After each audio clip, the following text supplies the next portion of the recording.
I think you're really going to enjoy this recording in terms of whatever challenges you're facing as you're trying to get ahead and move forward in your goals, or when problems and obstacles come up your way, how you're reacting and responding to them. Grab your pen, grab a piece of paper. It's about a 10-minute lesson. I think you're really going to enjoy it. The rules of accurate thinking are so clear and simple that I often wonder why so few people ever take time to learn the rules, since accurate thinking is the very foundation of all successful achievements. In this visit, I shall give you a working description of the rules of accurate thinking, which all successful people follow. First of all, accurate thinking is based on two simple fundamentals. They are called inductive reasoning and deductive reasoning. Inductive reasoning is used when the necessary facts on which to base your thinking are not available. In this case, you act on hypotheses, or what you assume the facts to be. Deductive reasoning is used when you have the facts, or what appear to be the facts, on which to base your thinking. The next step in accurate thinking is to separate facts from fiction, or hearsay evidence, and determine whether you are dealing with hypotheses or real facts. When you are sure you have dependable facts on which to base your thinking, you take the second step by separating these facts into two classes. One is important facts, and the other is unimportant facts. When you do this, you may be surprised at the overwhelmingly greater number of unimportant facts you deal with daily than there are important facts. At this point, you are almost sure to want to ask the question, what is an important fact, and how can I distinguish it from an unimportant fact? And I shall give you the answer to this very important question by saying that an important fact is any fact which will aid you to any extent whatsoever in attaining the object of your major purpose in life. And all other facts, as far as you are concerned, are unimportant, and you should waste no time with them. After this visit is over, you can employ the next hour to a great benefit to yourself if you will set down on paper a list of all the facts you dealt with yesterday, separating them into two classes, important and unimportant. As a matter of fact, you will make a profound discovery regarding accurate thinking if you follow the habit of daily taking inventory of all the facts that claimed your attention during the day, putting them down on paper in two separate columns, one labeled important facts and the other labeled unimportant facts. Now let us turn our attention to the subject of opinions and see to what extent loose, unsound opinions are mistaken for accurate thinking. To start with, let us recognize the truth that most opinions are without value because they are based on bias, prejudice, intolerance, guesswork, hearsay evidence, and out ignorance. These are harsh words I'm using, and they represent the source of most of the tragedies of life which people meet with unnecessarily. And I would say that of all the tragedies which cause misery and failure, none is more merciless or destructive than those which grow out of the indifference of people who make no attempt to learn how to think accurately. I shall never forget an experience I had with President Woodrow Wilson while I was working for him during World War I. I asked the President what effect he believed World War I would have on civilization, and his reply was brief, but it was a masterpiece which you should remember as long as you live. "I cannot answer your question," said the President, "because I have no facts on which to base an opinion." If you will remember Woodrow Wilson's 15-word speech every time you are about to express an opinion about anything, the chances are that you will soon get out of the habit of expressing or even having opinions not based on something more substantial than biases, prejudices, and emotional feelings which often serve as fathers to facts. You will learn, if you observe carefully, that the more successful a person is, the less he is inclined to express wild, unjustified opinions about anything. Also, you must have observed already that the drifters who are suffering with frustrations because they recognize they are failures usually have an assortment of opinions on about everything you can imagine. When I hear someone expressing a definite opinion about something of which I have definite reason to believe he knows little or nothing, I think of an experience I had when I stopped a Quaker on the streets of Philadelphia and asked him the time of day. He took out his watch, examined it carefully, and then in a slow, emphatic tone of voice he said, "Sir, according to this alleged timepiece, It appears to be approximately 1 minute and 10 seconds past 12 o'clock. I was particularly impressed by the care with which this Quaker identified the source of his information which he was passing on to me. And I often thought afterward how beneficial it would be if all people who express opinions or give out information would take the time to identify the source from which they were able to speak. I cannot influence all people to engage in this sort of safe thinking, but I can suggest that you give it consideration in connection with this visit on the subject of accurate thinking. Now, I shall give you a simple rule which may help you avoid being misled by unsound opinions expressed by other people. When you hear someone make a statement which your reason cannot accept as being sound, or which you question or should, for safety's sake, question for any reason whatsoever, ask a simple forward question: how do you know? Then stand firm on that question and either force the speaker to identify the source from which he got the information he is endeavoring to pass on as facts, or reject the statement entirely as if it had not been made. And do this no matter who is speaking or what may be his reputation for truth and veracity. Remember, you are given as your richest birthright the privilege of controlling your own thoughts. Therefore, treat this divine gift with the profound respect to which it is entitled, and do not allow anyone to do your thinking for you, or to influence your thinking in any manner whatsoever, except by the rules of accurate thinking I am passing on to you. Follow this procedure regardless of what people think or say about your method of thinking. If they wish to call you a cynic or a doubting Thomas, let that be their misfortune. But for your own good, go right on thinking by rules which will save you from many mistakes and tragedies throughout your life. Now, I will give you 7 rules to follow, which, if you memorize them and follow them as a daily habit, may bring you top rating as an accurate thinker. 1. Never accept the opinions of other people as being facts until you have learned the source of those opinions and satisfied yourself of their accuracy. 2. Remember that free advice, no matter from whom it is received, will bear the closest of examination before it is acted upon as safe. And generally speaking, this sort of advice is worth exactly what it costs. 3.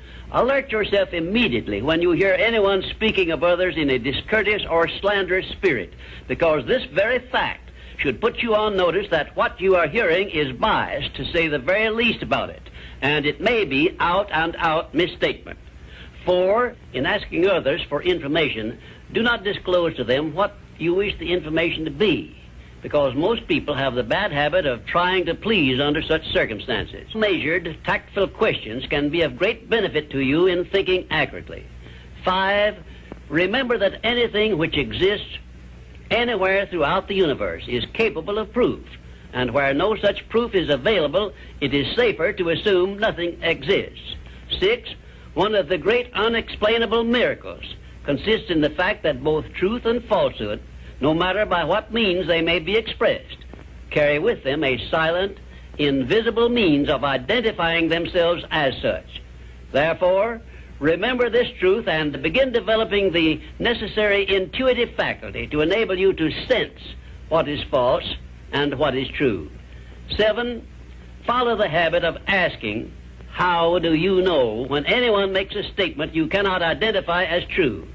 Follow this habit faithfully, and you will see many persons squirm and turn red in the face when you insist upon a direct reply. The most accurate thinkers are the scientists. They investigate with open minds and never allow their wishes to become the fathers of facts, but deal with each fact as it is, not as they would like it to be. Now, one final word of warning I feel I should leave with you. Study yourself carefully, and you may discover that your own emotions are your greatest handicap in the business of accurate thinking. It is easy for you to believe that which you wish to believe, and unfortunately, that is precisely what most people do. This is a method by which many people condemn themselves to eternal failure and defeat, and it is a method which opens wide that sealed envelope which contains the list of penalties they must pay for neglecting to take possession of their minds and use them for constructive ends beneficial to themselves. And now, until our next visit, may I say goodbye. Pretty good, huh? The last part, I want to cover a few things here with you before we move on. The last part around your emotions, okay? That's what gets you into most of your troubles. And you're letting your emotions run your thinking. Now, remember that you learned, I always keep saying this, you learned to do that. There's a lot of things you learned to do, not a good idea, the way you learned it. Okay. Some things you learned to do that were good and useful, but learning to let your emotions run your thinking, very destructive. Okay. So let me just cover off a few of these points. I've listened to this probably, I was trying to guess. I've probably listened to it about 30 times in the past 4 or 5 weeks, I think. And I got a bunch of notes here. Just to clarify, he talked about inductive and deductive reasoning. Okay. So inductive is basically the facts. Okay. Deductive is opinions and hypotheses. Okay. Which the world is filled with. And if you go on these things, you will get a huge dose of that. You don't get a lot of facts on this. Okay. Now, from a mindset perspective, for those of you who understand how the mind works, we've got our conscious mind and our subconscious mind. Okay? Our conscious mind is both inductive and deductive. It has the ability to accept or reject the information. Okay? Our subconscious is completely deductive, meaning that if you don't think, and if you just listen to people's opinions and you don't evaluate them, you don't consider them, you just accept them without thinking, they go right to your subconscious. Okay? And generally, that's why you have an emotional reaction, because you're not thinking. That made me so angry. People get angry with me, or they get bothered with me because I don't have an emotional reaction to something they're emotional about. They're angry and they tell me what's going on. And, what do you think? I go, keep going. I don't have an emotional reaction to something like that. So then that's the first step, is when information comes at you, are they facts or is it an opinion or a hypothesis? Okay. So you got to separate this. Then if it is a fact, is this an important fact or an unimportant fact? And he said the only facts that are important are facts that contribute to you fulfilling your definite purpose. Every other fact then becomes unimportant. You say, that can't be true, Doug. It's important. No, it's not. What's most important is for you to fulfill your definite purpose. Because if you do that, you are a better person. You are a stronger person. You can help more people. You can help change the world. You can't help change the world if you can't even change your own freaking world. Okay? So filter these facts out. And he gave you an exercise. I don't know if you guys picked up on it, but he said spend an hour and get a sheet of paper out and make a list of all the facts that took your attention yesterday.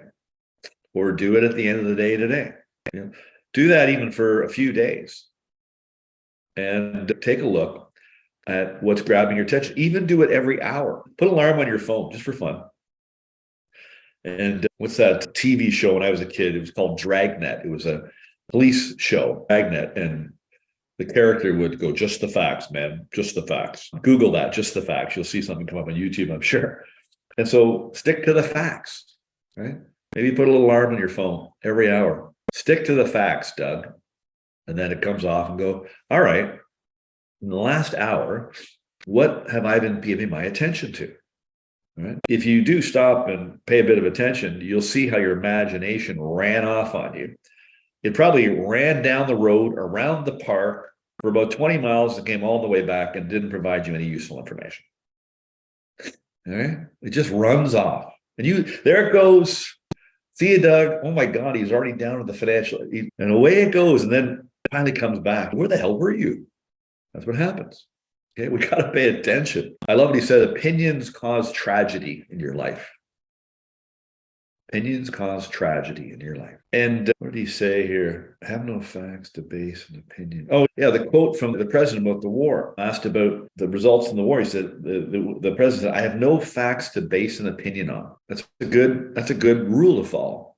I have no facts to base an opinion on. But we like, because we were taught to do it, we like to offer our opinion. Right? And so you want to filter out whether you have an opinion or not, or do you have facts? And if you don't have facts, I think you should keep your mouth shut, because your opinions create confusion for you. Now, do you understand that? Your opinions create confusion for you. Why? Because they're opinions and they're not fact. One of the reasons that we're so confused is because we believe in so many opinions. Okay, back to the Mother's Day dialogue the other day that I wrote in my email. We were talking about Mother's Day. I was talking about my assistant, Francine, and how she didn't have a great relationship with her mom. Her mom caused a lot of problems in her life. And I said, it's not Mother's Day for your mom anymore. It's over for her. You're the mom. You have young children. You shouldn't feel guilty. But anyway, we had this long dialogue about Mother's Day. I just changed her mind about her responsibility and her guilt and her resentment towards her mom over Mother's Day. And so on the call the other day, I was telling that story. I go, let's look up. I like to get to the facts, right? Let's take a look at where Mother's Day came from. 108 years ago, Ann Wallace, I think her name was, Ann Barnes, Ann something, created Mother's Day, which she then backed out of. She actually changed her mind about it. Right? Didn't believe in it anymore. Right? We got to stick to facts. So when you're spewing out opinions, you're confusing yourself because it's not fact. And you're just spreading more confusion to other people, which, if you follow the law of polarity, that's negative. And what do you get back? Yeah. We really got to get good at this. So the second thing I want to talk to you about, for me, people always ask me, how do you do this? Why are you so strong? Or why are you so calm? Or why don't you get upset? Or how are you able to go from where you've come from to where you are? How do you do it?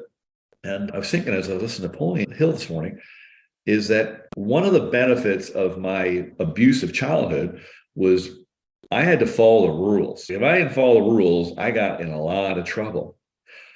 The problem it caused for me is that I was following a lot of rules that were out to lunch. And then I became a rule follower, other people's rules. But then I bumped into following the laws of nature. And these recordings are called the laws of success, right? And so he's giving you this law of accurate thinking. So the benefit to me is I'm really good at following rules. What I also got really good at was filtering out made up rules versus laws of nature, okay, or laws of thinking. That's what this was also called. It was laws of success. It was called the laws of thinking. These were laws. And I figured Napoleon Hill, when I first started reading Think and Grow Rich, and Andrew Carnegie picked him, and Hill had no education. He came from poverty, had nothing. But Carnegie picked to take these laws of thinking, what Carnegie had discovered, and he discovered them. He didn't make them up. He discovered them. He was a poor immigrant Scot that was working in factories. And he wrote on a mission statement when he was a young man, I'm going to amass a fortune and then I'm going to give it all away. And that's exactly what he did.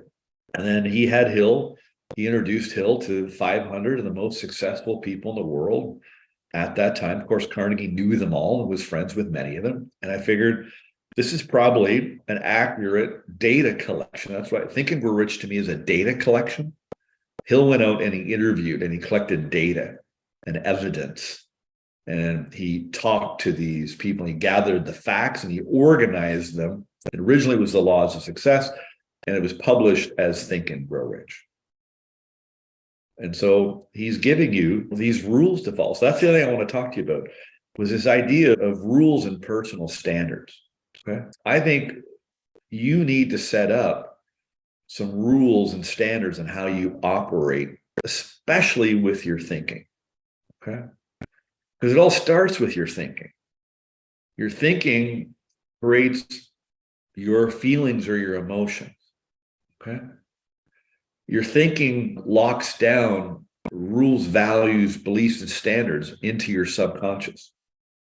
And it's your subconscious that creates the behaviors, right? The behaviors spark action, and those actions create reactions, and that determines the results or what's going on in your life. And so for me, like, I just had terrible rules and standards that I adopted. I was adopted into terrible rules and standards. I adopted terrible rules and standards. And then I lived most of my life with a bunch of dumb rules and standards. And then what happened is I felt insecure. I didn't like myself. I didn't believe in myself. I doubted myself. And so what did I do? Because of that, of course, I went and asked for the what? The opinion of others. I didn't go asking for the facts. What I discovered, and reflecting back, there's not many people that had the facts. They had opinions. And then that just got me more confused. Interestingly enough, though, I was able to progress and achieve and succeed, which is interesting. But I was thinking this morning that one of the problems we have is, and I had it, and I continue to work on it every day. Like I wrote something down today. I was reading my daily devotional, and it asked me, it's basically Jesus talking to me, this little daily devotional I do called Jesus Calling, and he asked me a question. And I answer his questions every day. Actually, not every day anymore, because some of the questions aren't really relevant to me anymore because I don't have the problems. I've moved past it, but I generally answer the questions, and I wrote something down today, and I set a new standard for myself, a new rule. So you have to set up rules and standards of how you're going to operate and how you're going to think, because you're operating with rules and standards that just aren't serving you. So if you're struggling, it's because you're operating from rules and standards. Like, number one, you're letting yourself struggle, right? So one of the questions this morning was around confessing things that I was fearful of. And I thought, I don't have anything to fear. I'm afraid to fall off a building, don't get me wrong, but I don't have anything to fear about my emotions, right? Because it's interesting. I was reading what I wrote 2 years ago. So I keep it, it's on my phone, right? And so I mark the day and the year. And so I was looking at what I wrote 2 years ago today, and I smiled to myself. I go, man, oh man, look where you were at with that. That was just 2 years ago. There might be something I wrote a month ago, and next year I'll look at it and go, man, oh man, look what I was struggling with. Anyway, I just keep saying to myself, I just got to keep setting new rules and standards to operate by. So I don't worry. I'm generally happy most of the day, right? I don't react. I'm relatively calm, peaceful. And a lot of the rules that I have now, some I picked up, like I love Hill's rule here, and I challenge you to do it. How do you know? Somebody tells you something. How do you know that? Now, you don't have to say it to them. You might not be brave enough to do that, because some people would really take offense to that. But you can say it in your mind. It's a great strategy to say to yourself, I wonder how they know that. How do they know? And what it's doing is you're triggering your inductive reasoning at the conscious level. Okay, you're not just letting it go to your subconscious. You're asking yourself quietly, how do you know? And it causes you to think. And then that gives you the ability to reject the idea if it's just an opinion. Bob Proctor, he gave me a question. He gave it in the lessons he teaches. He would, and Bob, this is Bob, he always put his fingers on his chin like this, his thumb on his chin, and his fingers on his cheek like this. And he'd say, that's interesting. And that was his way of filtering things out. Right? And then once you knew that, I can think of many times sitting in his studio, his backyard, and there I am. That's interesting, Doug. And when I got to know what he was doing, I would smile. And after I go, bleh, that's interesting, Doug. And I'd laugh at myself. And so if you're struggling, You just got to set up a few rules. And so I've just adopted some rules. I love this accurate thinking rule. I love it. I also love the rule of I don't let my emotions run my thinking, no matter what. That's why I don't get really upset anymore. Doesn't that make you angry? Not really. Why would I let that make me angry? If I'm angry, there's nothing I can do because my mind is not very effective or creative at solving the problem that I'm angry about. That's a rule too. Because, some of the facts of how I run my life come from, I love the rules of how to operate my machine. I am the operator of this machine I have called my mind that directs my brain and nervous system.